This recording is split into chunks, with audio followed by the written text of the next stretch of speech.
বিরতির পরে যদি বলেন, ফিরছি একটু পরে।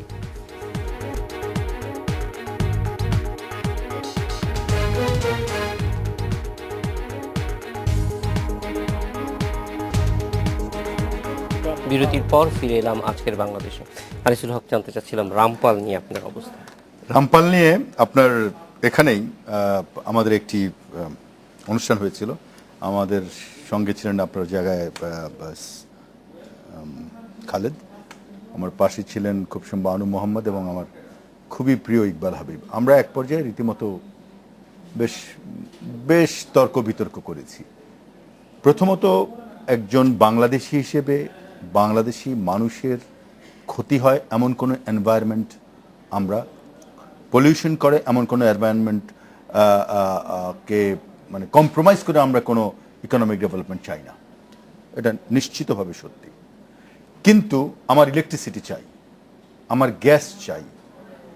এটাকে যদি রামপাল নিয়ে যে তর্ক হচ্ছে সেটাকে যদি আমি আমার এনভায়রনমেন্ট সেফ করতে পারি, তাহলে আমার সেটা রামপাল কেন, ঢাকা শহরের মধ্যেও যদি জায়গা থাকে আমি চাই।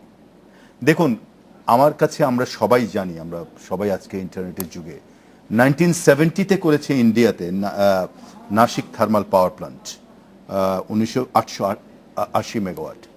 1983-তে করেছে ইন্দোনেশিয়াতে। এই যে আমার কাছে একটা ছবি আছে, ইন্ডিয়াতে কত কয়লা সারা দেশ ব্যাপী, এগুলো 1970 থেকে শুরু হয়েছে এখনো। আমার প্রশ্নটা হলো বা আমার চাওয়াটা হলো যে আজকে যেটা মন্ত্রী মহোদয় বলছিলেন যে টেকনোলজি যে জায়গায় গেছে সেখানে রামপালে কেন, আমার মনে হয় যে কোনোখানেই করা সম্ভব, ঢাকা শহরের মধ্যে করা সম্ভব। রামপালে যদি করা সম্ভব না হয় তাহলে বাংলাদেশে কোথাও করা সম্ভব হবে না, কারণ সেখানে আরো মানুষের জীবন আছে। এক বছরে যদি ক্ষতি না হয় 25 বছরের ক্ষতি হবে, 30 বছরের ক্ষতি হবে, কোনোভাবেই সেটাকে অ্যাকসেপ্ট করা যায় না। কিন্তু টেকনোলজি আজকে আমরা মনে করি, আপনি বলতে পারেন গভর্নেন্স ভালো হতে পারে না, অথবা জাহাজে নেওয়ার ক্ষেত্রে আপনি রাইটলি নেবেন না, এগুলো গভর্নেন্সের ব্যাপার, এগুলো পরিবেশ মন্ত্রণালয়ের ব্যাপার, এগুলো গভর্নমেন্টের ব্যাপার। কিন্তু as a business community representative অথবা সাধারণ মানুষ হিসেবে আমি কিন্তু পরিবেশকে সুস্থ রেখে আমি এই রামপাল হোক আর ঢাকা হোক আর চট্টগ্রাম হোক, ইলেকট্রিসিটি আমাদের চাই। এই জায়গাটিতে আমি এক্ষুনি অরুণদার সঙ্গে কথা বলছিলাম যে ইউনেস্কো যেটা বলেছে সেটা ইউনেস্কো এক ধরনের সচেতনতার কথা বলেছে, যে কি হচ্ছে জানতে চেয়েছে। ইউনেস্কো এটা বোধহয় সবখানেই করে, আমি অন্য কোথাও নিউজে পড়িনি। এবং তারা কনসার্ন যে আমাদের এই মানে হেরিটেজ সুন্দরবন নষ্ট হবে কিনা, আমরাও কনসার্ন। উনি মন্ত্রী, ওনার পারফর্ম করতে হবে, উনিও কনসার্ন। উনি সাংবাদিক জীবনে খুলনা যান না, উনিও কনসার্ন। আমি ব্যবসায়ী, আমিও কনসার্ন। ওটাকে আমরা কোনোভাবেই কম্প্রোমাইজ করতে চাই না। আমরা বলতে চাই সরকার, দিস ইজ ইয়োর ডিউটি, আপনি কি করে করবেন, ভালো প্ল্যান করবেন, আমার জীবন বাঁচিয়ে করবেন এবং আমার ইকোনমির জন্য করবেন। সেদিক থেকে আমি মনে করি এই কয়লা খনিগুলো বা যেখানেই হোক এটা হওয়া উচিত। এটা আমাদের ফিলিং, আমরা তো মন্ত্রী মহোদয়ের মতো ডিটেইলে জানি না, এটা আমাদের ফিলিং। সরকারের অনেকগুলো প্ল্যান্ট যারা দিয়েছেন সেখানে ঠিকমতো আসছে না, মনিটর করছেন হয়তো। সরকার যে এনার্জি গ্রোথের কথা বলছে সেইটাকে ব্যবসায়ী হিসেবে আপনারা কিভাবে দেখছেন? সরকারের যে কোনো সরকার বলেন, তার দায়িত্বই তো হলো ইকোনমিক ডেভেলপমেন্ট। তার দায়িত্ব এবং ইকোনমিক ডেভেলপমেন্টের অন্যতম প্রধান শর্ত এনার্জি ডেভেলপমেন্ট। আজকে আমি গ্যাসে কি হচ্ছে আমি জানি না, কিন্তু মাননীয় প্রধান অতিথি জানেন যে আমাদেরই একটা ফ্যাক্টরিতে আমরা 1 বছর থেকে গ্যাস কানেকশন পাচ্ছি না। তার মানে কি, আজকে আপনি $50 বিলিয়ন যেতে চান শুধু গার্মেন্টসকে নিয়ে, তো $50 বিলিয়ন যদি আপনাকে যেতে হয়, আজকে যদি 4000 ফ্যাক্টরি থাকে আপনাকে 7000 ফ্যাক্টরি করতে হবে। 7000 ফ্যাক্টরি করতে হবে, তার সঙ্গে এসএমই ডেভেলপ করতে হবে, তার অ্যাক্সেসরিজ ডেভেলপ করতে হবে, ছোট ছোট ইন্ডাস্ট্রি করতে হবে, ব্যাকওয়ার্ড লিঙ্কেজ করতে হবে। আপনি কি দিয়ে করবেন? আপনি হয় গ্যাস দিয়ে করবেন আর ছোট ইন্ডাস্ট্রি ইলেকট্রিসিটি দিয়ে করবেন। এখনো গার্মেন্ট ফ্যাক্টরি ইলেকট্রিসিটিতে চলে, ছোট গার্মেন্ট ফ্যাক্টরি যেটা মেজর। তো সেটা যদি আপনি ডেভেলপমেন্ট না করেন, সেটা আওয়ামী লীগ সরকার হোক, বিএনপি সরকার হোক অথবা অন্য কোনো পার্টির সরকার হোক, সেই জায়গাটিকে দেশকে আগাতে হলে এটা করতেই হবে। কিন্তু প্রশ্ন উঠেছে যে হ্যাঁ দাম অনেক বেশি, এরকম একটি প্রশ্ন এমনকি বিএনপির পক্ষ থেকেও বলা হয়েছে যে এই যে উৎপাদন করা হচ্ছে বিশেষ করে পিকিং প্ল্যান্ট এবং ছোট ছোট কুইক রেন্টালগুলি, সেগুলির ব্যাপারে একটা রাজনৈতিক ব্যাপার আছে। এবং ধরেন আপনি হয়তো পাচ্ছেন কারণ আপনার সঙ্গে ভালো সম্পর্ক আছে বর্তমান সরকারের, সেই জন্য উৎপাদনে যেতে পারছেন আপনি।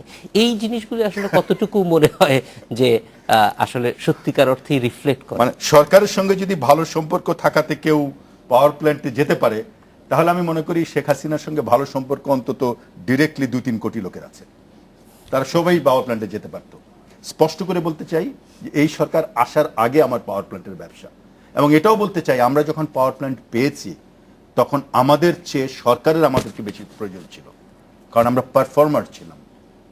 আমার একটা ছোট্ট গল্প বলবো, 1 মিনিটের পর হয়তো আপনাকে সময় দিবেন না, যেহেতু বলে ফেলেছেন যে সরকারের সঙ্গে খাতির বেশি বলে বা প্রাইম মিনিস্টারের কথা বলতে নিশ্চয়ই আপনি বলতে চাচ্ছেন।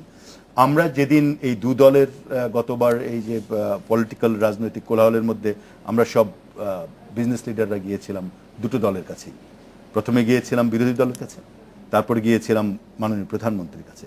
সেখানে আমরা সব মানে এফবিসিসি এর প্রাক্তন প্রধান যারাই বলেন, আমাদের মনে আছে আমাদের আকরাম সাহেবের নেতৃত্বে মিন্টু সাহেব ছিলেন, আজাদ ছিল, আমি ছিলাম, নাসির সাহেব ছিলাম, সবাই ছিলাম, মানে বিরোধী দল মানে ঠিক আপনার মতোই বিএনপির কাছ থেকে আমরা আমরা বিএনপির কাছ থেকে মাননীয় প্রধানমন্ত্রীর কাছে গিয়েছিলাম।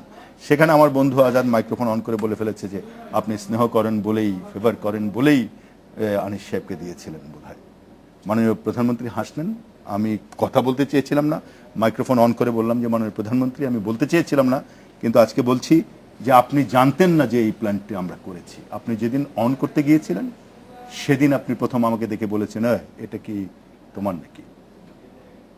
এটা দিয়ে আমি এটা বলতে চাই, এবং আমি বলেছি যে এটার জন্য আমাদেরকে আজকে কি বদনাম হয়, কোথায় কি হয়, সেদিন আমাদেরকে কিছুই করতে হয়নি। উনিও খুব চালাক মানুষ, উনি বললেন যে অন্তত এটা তো স্বীকার করলে যে পরিচিতির ধার ধরে কেউ আসেনি বা কোনো টাকা পয়সা খরচ করতে হয়নি, এবং এটা অন্তত 200 বিজনেস কমিউনিটির সামনে। আজকে যেহেতু আপনি বলে ফেললেন, এটা আমাকে ক্লারিফাই করার দরকার ছিল, সেদিন আমাদের প্রয়োজন ছিল। আজকে আপনারা দেখেন এই যে মানে আমি অন্য দিক থেকে বলি, গার্মেন্টস ইন্ডাস্ট্রিতে একটি সরকার কাজ করেছিল, সে সরকার আওয়ামী লীগের সরকার তখন ছিল না। তারা কিছু ডিসিশন নিয়েছিল, তারা কিছু অ্যাডভান্টেজ দিয়েছিল, ব্যাংকিং অ্যাডভান্টেজ দিয়েছিল, একটা বড় কমিউনিটি গ্রো করেছে, হ্যাঁ, এন্টারপ্রেনার কমিউনিটি। আজকে কিন্তু আমার মতো ছোট্ট একজন মানে ব্যবসায়ী বা আরো 30 জন ব্যবসায়ী আজকে আমরা সাহস করছি 100 মেগাওয়াট 200 মেগাওয়াট করার মতো। এই যে একটা এন্টারপ্রেনিয়ার গড়েছে, আমি মাননীয় অতিথিকে আমি বলছি যে আপনারা কিন্তু এদের দিকে আরেকটু বেশি নজর দেওয়া উচিত বিদেশিদের চেয়ে। হ্যাঁ, আমাদের এখন টাকা পয়সা কম, কিন্তু আমরা কষ্ট করছি। এই এন্টারপ্রেনিয়ার যে গড়ছে, আজকে যে আমরা শক্ত হচ্ছি, এটিও কিন্তু একটা ইকোনমিক ডেভেলপমেন্ট।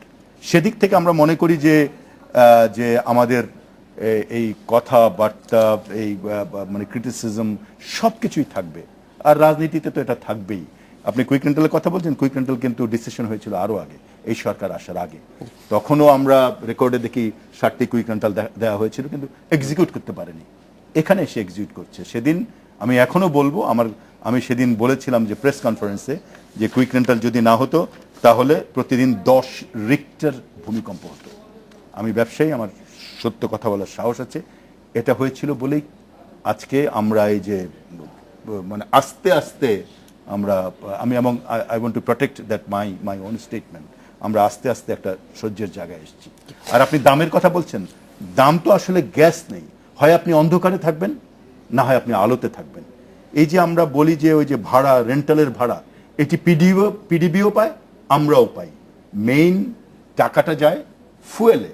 তা আমার কাছে গ্যাস নেই, আমি তো ফুয়েল ইউজ করবই বাইরের। 97% of your total cost or 96% is your fuel. তো সেই ফুয়েল তো আমাদের নেই, সেই গ্যাস আমাদের নেই। সুতরাং আমাদের যদি এটা পেতে হয় তাহলে তো আমাদেরকে সেই দামটি দিতে হবে।